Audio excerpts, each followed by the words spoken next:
যত রকমই ডাল বানাই না কেন এটা হলো আমার সবথেকে পছন্দের ডাল।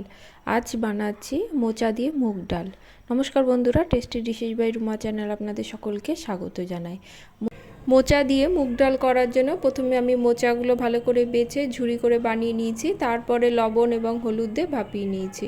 ভাপানো হলে জল ঝরিয়ে ঠান্ডা করে চটকে নিয়েছি।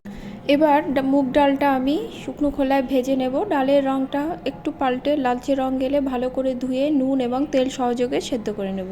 আমি কিন্তু ডাল সেদ্ধ করতে প্রেসার ব্যবহার করি না, আপনারা চাইলে করতে পারেন। সেক্ষেত্রে একটা সিটি দিলেই কিন্তু ডালটা সুন্দরভাবে সেদ্ধ হয়ে যাবে।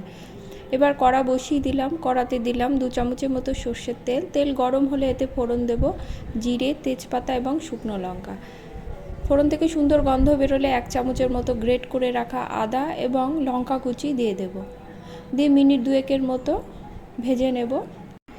এবার আমি এর মধ্যে সেদ্ধ করে রাখা মোচাটা দিয়ে দেব। মোচাটা দিয়ে কিন্তু বেশ কিছুক্ষণ ভাজতে হবে। ভাজতে ভাজতে যখন মোচাটা বেশ মজে আসবে তখন আমি এর মধ্যে দিয়ে দিব 1 চামচের মতো জিরে গুঁড়ো, হলুদ গুঁড়ো এবং স্বাদ অনুসারে নুন দিয়ে মশলা সহযোগে মোচাটা আরও বেশ কিছুক্ষণ ভেজে নিতে হবে। মোচাটা যখন বেশ মজে আসবে তখন আমি এর মধ্যে দিয়ে দিলাম 1/2 চামচের মতো গরম মশলা গুঁড়ো। ভালো করে মিশিয়ে নিয়ে এবার এর মধ্যে আমি সেদ্ধ করে রাখা ডালটাও কিন্তু দিয়ে দেব। দিয়ে ভালো করে মিশিয়ে নেব। মিশিয়ে নিয়ে ডালটা আমি ফুটতে দেব। ডালটা আমার ফুটে উঠেছে। এবার এর মধ্যে 1 চামচের মতো চিনি দিলাম। এই ডালটা কিন্তু মিষ্টি হয়, তাই মিষ্টিটা অবশ্যই দেবেন। এই ডাল হতে কিন্তু বেশি সময় লাগে না। ডাল এবং মোচা সেদ্ধ থাকার জন্য কিন্তু 5 থেকে 7 মিনিটের মধ্যে ডালটা হয়ে যায়।